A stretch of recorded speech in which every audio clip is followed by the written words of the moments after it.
For most of human history, war was savage, personal, and brutally intimate. Yet, it was economically simple, not morally simple, but logistically limited. Armies were not institutions. They were temporary gatherings of men who already existed, armed with tools they already owned. Fighting campaigns shaped by seasons, terrain, and hunger. War ended not because someone won decisively, but because food ran out, crops needed harvesting, or loyalty frayed. Power was constrained by biology and geography. Kings did not need ministries or balance sheets to fight. They needed allegiance, horses, and time. In that world, war enforced its own limits.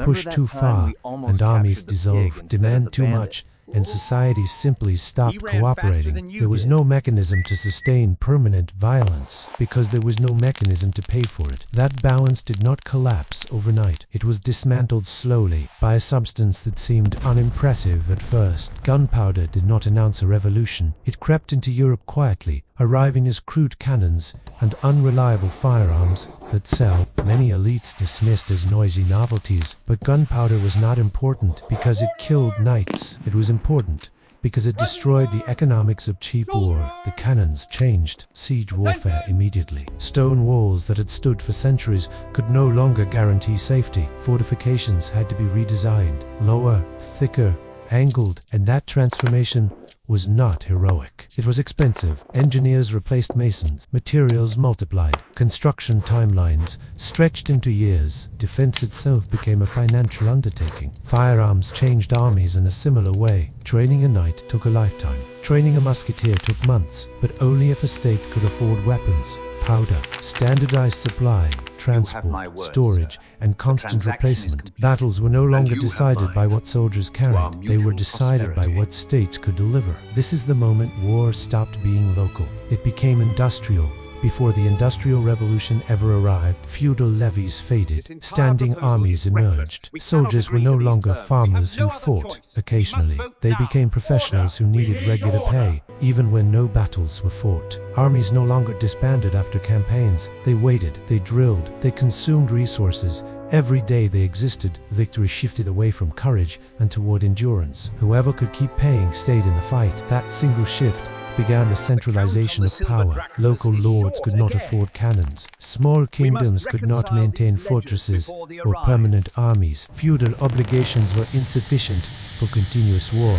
Only centralized authorities with predictable revenue could survive. Gunpowder did not just break castles, it broke decentralization. And once rulers understood that money, not manpower, now determines survival, they faced a problem history had never posed at this scale: how to fund in the permanent war. Temporary taxes were no longer enough. Emergency levies could not sustain standing armies. So states did something radical. They normalized taxation. What had once been exceptional became routine. What had once required negotiation became assumed. Subjects did not just owe loyalty anymore. They owed money regularly, regardless of whether war touched their lives directly. But even that was not sufficient. Gunpowder wars were vast, prolonged, and relentless. The cost of cannons, powder, ships, fortresses, and professional soldiers exceeded what taxation alone could raise. This is where finance enters history as a permanent actor. Governments turned to borrowing not as desperation, but as strategy. Public debt was no longer a last resort. It became a tool of statecraft. Bonds funded wars. Credit determined survival. Bankers replaced nobles as indispensable allies. A ruler who could borrow could fight longer than one who could not, even if the latter commanded greater loyalty. War ceased to be limited by people. It became limited only by credit. Once wars could be financed, they could be extended beyond public tolerance. Costs could be spread across decades instead of felt immediately. Losses could be deferred. Entire populations could be mobilized financially without ever touching a battlefield. This was not an abstract transformation. It created the modern state: permanent taxation, standing armies, centralized authority, and public debt. None of this emerged from political theory. It emerged because gunpowder made war too expensive to fight informally. The human cost was profound.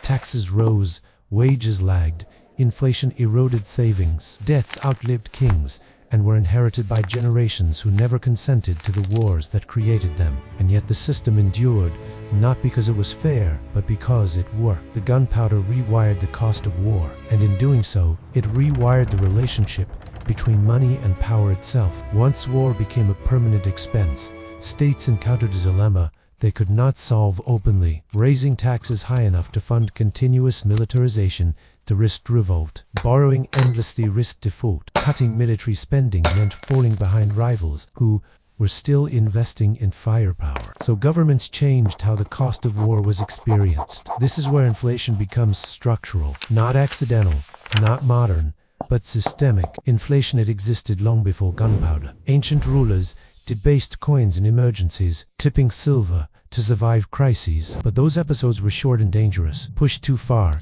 and trust collapsed immediately. Markets froze. Soldiers refused pay. Regimes fell. Gunpowder warfare altered that equation. The permanent war required a method to distribute cost quietly, gradually, and across people who might never see combat. Inflation provided that mechanism. Instead of extracting value directly through taxes, states could extract it indirectly by altering the value of money itself. Instead of demanding more today, they demanded less tomorrow. The burden did not vanish.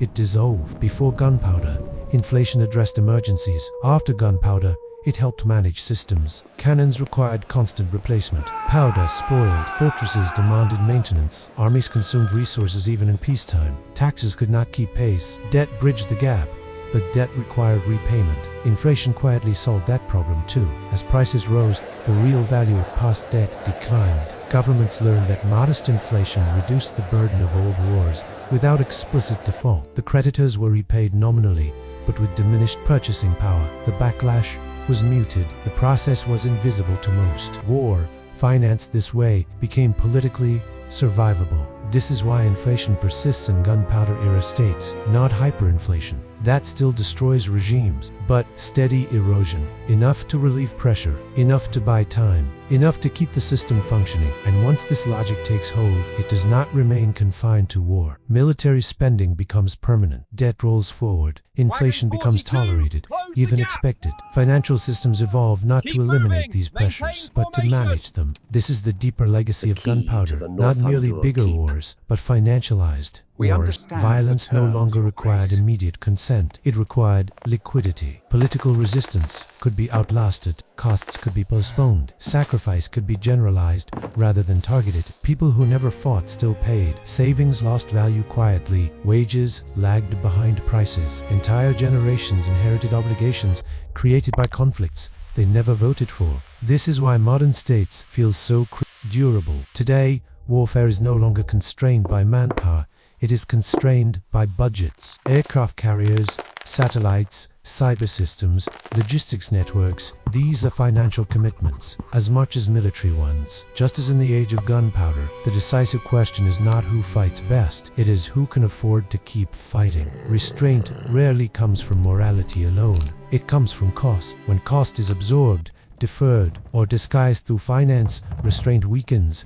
War becomes structural. It lives inside systems designed to make it sustainable. And as long as those systems exist, the link between money and violence remains tight, even when the battlefield feels distant. This is why debates about debt, inflation, and public finance are never merely economic. They are discussions about power. These mechanisms allow states to project force without immediate collapse. They are the inheritance of a moment centuries ago when technology made violence too expensive to manage casually. Gunpowder taught rulers a hard lesson. Endurance belongs to those who control finance. Understanding this does not require cynicism. It requires realism. When people ask why governments borrow endlessly, why military budgets feel permanent, why inflation quietly erodes savings, or why wars seem disconnected from daily life, the answer is not hidden in recent headlines. It is buried deep in history. At the moment when war became too costly to fight honestly, gunpowder did not just change how wars were fought, it changed what power required to exist. Systems evolve around the costs they must absorb. When those costs become large enough, they reshape everything upstream. Institutions, money, and the lives lived inside them. History does not repeat, but it rhymes with brutal consistency. When technology raises the price of power, finance steps in to bridge the gap, and once that bridge exists, it is rarely dismantled.